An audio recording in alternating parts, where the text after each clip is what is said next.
Today we're going to be replacing an O-ring for an oil cooler on the 2005 Nissan Frontier, and this is the V6 engine 4.0 liter. Now, the O-ring itself sits directly behind the oil cooler, which then attaches onto the oil filter. Now, I noticed this leak, and I really thought it was just the filter itself, but I tightened the filter up, no issues, but I still saw some oil dripping out from underneath it. What I had to do was spray some brake cleaner on it, and the brake cleaner basically washed away everything. I dried it up. I actually observed some of the oil coming down the bottom side of the oil cooler, which created the leak. So, doing a little bit of research, I found out that the O-ring is typically the thing that wears out, and being that it's winter time, that's kind of another sign where you'll see some shrinkage on the O-ring itself. So, the first thing that you're going to need to do is to go ahead and remove the actual brush guard, splash guard from the bottom side of the Nissan Frontier. And you can see on here the actual spot where you would access the oil filter normally, right here. But you're going to remove this whole thing to get a little more space to work with. Once you have everything removed, you can go ahead and drain the oil pan and remove the oil filter. Most of the oil has now drained off. And what we have is, you see that deflection shield right there, where the oil actually runs down into our drainage pan there. So what I'm going to do is I'm going to try and remove that. There's a 10mm bolt that's located right there, and then there's one that's actually behind that deflection shield. And if I remove that, it'll give me a little extra space there. Plus, I'll be able to just kind of be able to work in there a little bit quicker or easier, and I'll actually be able to utilize 22mm socket wrench in order to take off that nut right there that basically holds the oil cooler onto the block. So that's what I'm going to do next, is go ahead and remove those two 10mm bolts on that deflection shield. Alright, now with the deflector out of the way, we can now go ahead and remove the actual bolt right here that faces onto the oil cooler.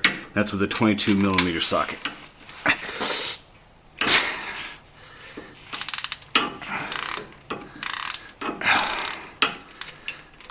That was on there pretty tight, rightfully so.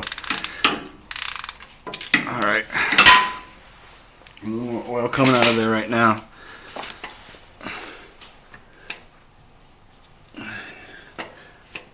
Alright, yeah, just a little bit of oil coming out of there.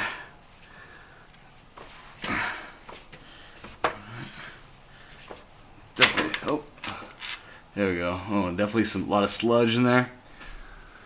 A lot of sludge on this piece as well. Alright, so we're going to clean this up. Alright. Ooh, yeah, it's a good amount of sludge in there. Let's go ahead and take a look at that. Yeah, it's pretty grimy stuff. So we'll go ahead and clean this up a little bit, and then we'll go ahead and replace the O-ring, which is on the back side of this, and we'll take a look.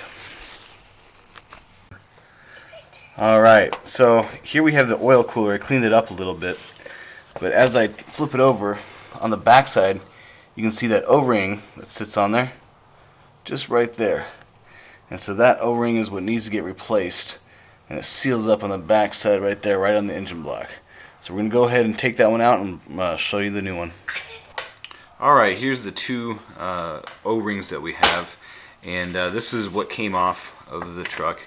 And you can see it's a little bit deformed and kind of permanently shaped in a way that wasn't allowing it to seal up. And this one is a different color, but I assume Nissan knows what they're doing. And you can actually tell a difference in thickness here, and probably about, maybe half a millimeter on it. Not much, but just enough to kind of not make a tight seal. So the part number on this was the 21304-JK20A, and now I just got this from my parts dealer at Nissan, and they hooked me up with this. It's about $11. So anyways, we're going to go ahead and put this on the back of the oil cooler and replace it. Okay, now that we've gone ahead and taken off the old O-ring, we're going to go ahead and put on the actual new one. and you basically, it just slips right into place. And you can kind of see it there. Slips easily into place. Kind of push it in. And once you have a nice snug fit there, then you just basically simply put it back in place. Alright. Line everything up. And then we have our actual cleaned up plug here. And that's going to thread through. We're going to lock it on. Get it in place there.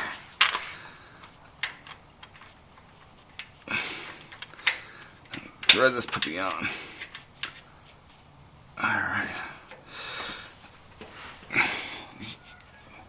Pain in the ass.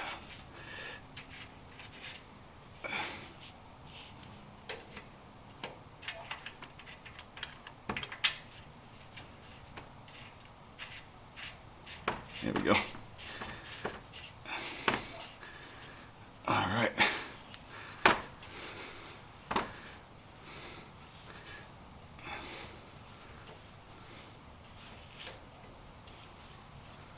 Alright, now we got it finger tight. We're going to go ahead and get this sucker tightened down.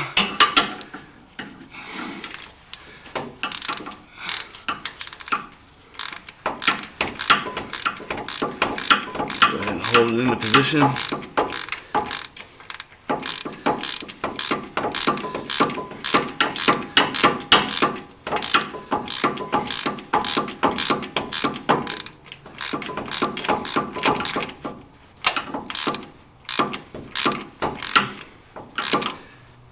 Alright, there we go.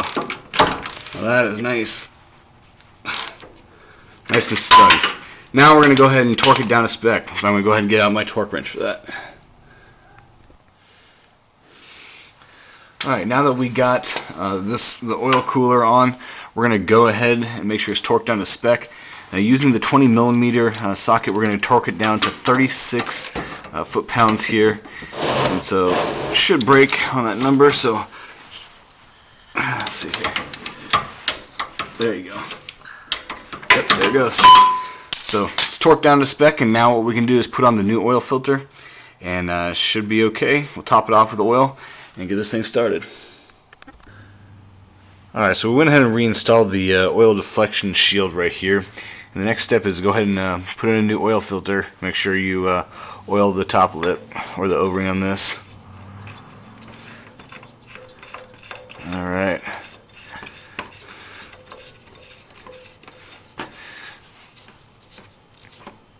Alright, now we top her off with oil.